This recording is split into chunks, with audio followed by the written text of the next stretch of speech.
You कहो ना। क्यों करते हो इग्नोर मेरे बाबू सोना, एक बार थोड़ा प्यार से लव यू कहो ना। पैसा पर मिल जैते तोरा 10,000 के, पैसा पर मिल जैते तोरा 10,000 के। हम नाही रखबो छौली मालही बाजार के, हम नाही रखबो छौली मालही बाजार के।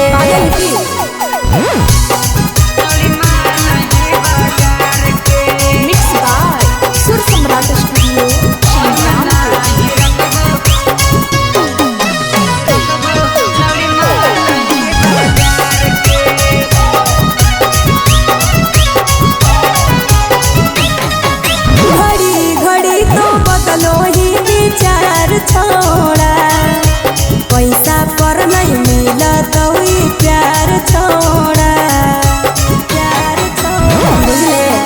घड़ी घड़ी तो बदलो ही विचार छोड़ा, पैसा पर नहीं मिला तो प्यार छोड़ा।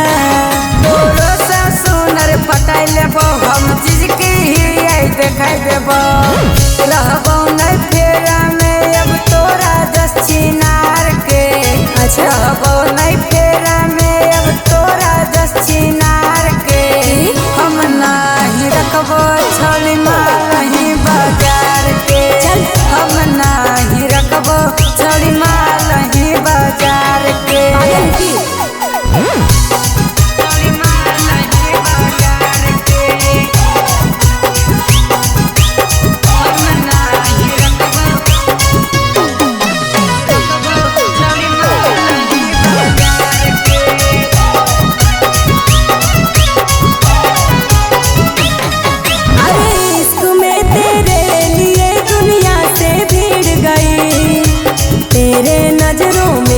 क्यों मैं इतना गिर गई, इतना गिर गई।